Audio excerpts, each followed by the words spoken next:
la tontine, un pot commun où tous les membres de cette communauté versent une partie de leurs économies.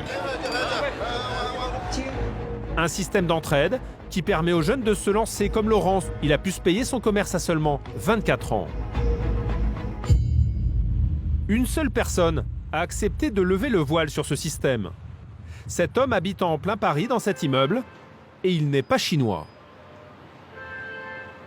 Voici Richard Bérard, un homme d'affaires français qui connaît parfaitement leurs coutumes en matière de business. Depuis des années, il commerce avec les Wenzhou et il a lui-même cotisé à la fameuse tontine. Pour autant, Richard Bérard n'est pas très bavard quand il s'agit de parler de ses connaissances, comme M. Wang. Il y a des personnes que vous reconnaissez? Vous pouvez nous les montrer? Ça se fait pas. Chez les Chinois, ça ne se fait pas. En tout cas, lui, vous le connaissez bien. Je connais. Et voilà comment, selon lui, la tontine fonctionne en coulisses. Ils vont voir leur groupe social, c'est-à-dire les gens qui étaient à leur mariage, leur oncle, leur tante, leurs cousins, les amis, les gens du village. Les amis qui se sont faits ici, ils leur disent « Est-ce que tu peux me prêter de l'argent ?» J'ai fait cela, par exemple, pour pas mal de jeunes amis chinois qui créent des commerces. Donc on prête de l'argent. En général, il n'y a pas d'intérêt. On ne définit pas forcément une date d'ailleurs pour le rendre. C'est quand possible et quand besoin. C'est assez informel comme système. Et ceux qui prêtent sont justement ceux que nous avons rencontrés à la fameuse soirée de M. Wang. Des commerçants installés depuis plusieurs années en France. Une partie de l'argent qu'ils ont gagné est mis dans un pot commun où peuvent cotiser jusqu'à 30 personnes.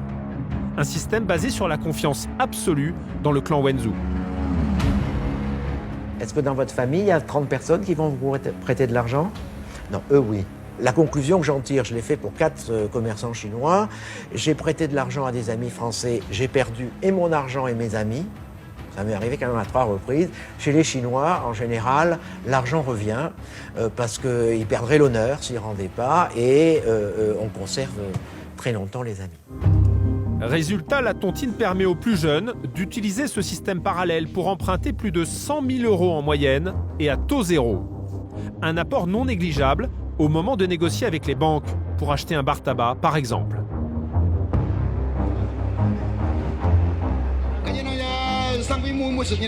La tontine, une arme qui a permis à la communauté Wenzhou d'investir dans plus de 40 000 commerces en France. L'équivalent, écoutez bien, de 10 milliards d'euros. Grâce à cette solidarité, certains ont d'ailleurs bâti des empires qui emploient des milliers de personnes en France.